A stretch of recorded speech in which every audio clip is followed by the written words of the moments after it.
उपेंद्र कुशवाहा के बेटे अभी भी मंत्री बने रहेंगे और भारतीय जनता पार्टी ने उनको दो ऑप्शन दिया है। एक ऑप्शन यह है कि उपेंद्र कुशवाहा राज्यसभा के सांसद हैं और नरेंद्र मोदी के कैबिनेट का विस्तार होना है तो उस विस्तार में मंत्री पद की शपथ लें तथा पटना को लेकर जो मोह है उस मोह को छोड़ दें। इसके अलावा भारतीय जनता पार्टी ने यह भी कहा है कि अगर आप अपने बेटे को मंत्री रखना चाहते हैं तो फिर इसके लिए आपको थोड़ी मेहनत करनी होगी और मेहनत यह करनी होगी कि आपकी पत्नी जहां से विधायक हैं वहां से उनका इस्तीफा दिला दीजिए तथा अगर उनका इस्तीफा अभी हो जाएगा तब नितिन नवीन की सीट बांकीपुर खाली हुई है तो उसी के साथ वहां पर उपचुनाव हो जाएगा और उपचुनाव होगा तो उपेंद्र कुशवाहा के बेटे को जीत दर्ज करनी होगी और जीत दर्ज करने के बाद वह मंत्री के पद पर बने रह सकते हैं। अब उपेंद्र कुशवाहा के बेटे दीपक प्रकाश को 6 नवंबर के पहले विधानसभा का या विधान परिषद का सदस्य बनना होगा और भारतीय जनता पार्टी अपनी तरफ से दीपक प्रकाश का इस्तीफा लेना नहीं चाहती है और वह चाहती है कि उपेंद्र कुशवाहा खुद इस पर कोई निर्णय लें। अब इंटरनल तौर पर यह कहानी लेकर कर सामने आई है और वह सब कुछ आपको हम आगे बताएंगे जो अंदरूनी तौर पर चल रहा है। लेकिन आगे बातचीत करने से पहले हमारा नमस्कार स्वीकार करिए। हमारा नाम मोहित कुमार सिंह है। जिस दिन पटना में एमएलसी पद का नामांकन हो रहा था, पवन सिंह जाकर एमएलसी के लिए नामांकन कर रहे थे, उसी दिन उपेंद्र कुशवाहा पटना से दिल्ली गए थे और वह दिल्ली इसलिए गए थे कि अपने बेटे के सिचुएशन को लेकर बातचीत हो सके।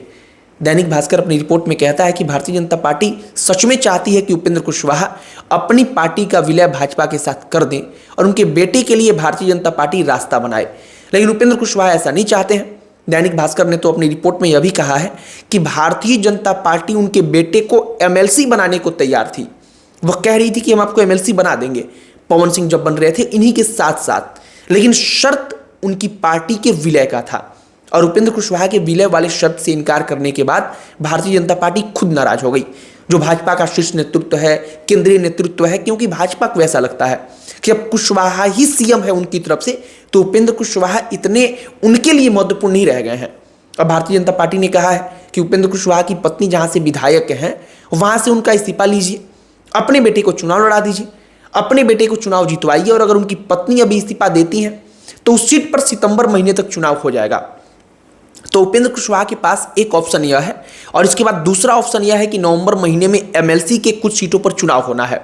4 शिक्षक कोटा का सीट और 4 स्नातक कोटा का सीट, लेकिन इस सीट पर जीत दर्ज कर पाना जरा मुश्किल हो जाएगा। हालांकि भारतीय जनता पार्टी ने यह ऑप्शन भी रखा है कि अगर आप अपनी पत्नी का इस्तीफा दिलाना नहीं चाहते हैं तो इन सीटों में से किसी एक पर चुनाव लड़कर चुनाव जिता दीजिए और अगर दीपक प्रकाश यहां से चुनाव जीत जाते हैं तब एक प्रकार का यह परसेप्शन भी बनेगा कि दीपक प्रकाश को जो लोग पढ़े लिखे हैं उन्होंने चुनकर सदन में भेजा है। यानी कि विधानसभा में जब कोई व्यक्ति जाता है विधायक बनकर तो होता है कि आम जनता वोट कर रही है, उसमें पढ़ा भी है, बिना पढ़ा भी है, लेकिन स्नातक सीट जो शिक्षक सीट है यहां से चुने जाएंगे तो केवल पढ़ा लिखा एलाइड ग्रुप चूज करके भेज रहा है, यानी कि बड़ी बात हो जाएगी। अब इन सीटों पर जीत दर्ज कर पाना कितना मुश्किल है इसका अंदाजा इसी बात से लगाइए कि जनता दल यूनाइटेड और भारतीय जनता पार्टी के पास इस 8 में से जो खाली होंगी सिर्फ 3 ही सीट है और 3 सीट पर निर्दलीय चुनाव जीतकर सदन में आए हैं। मतलब कि यहां पर पार्टी का कैडर के वोट का बहुत बड़ा इंपैक्ट नहीं रहता, बल्कि जिसका व्यक्तिगत संपर्क रहता है वह असल इंपैक्ट क्रिएट करता है।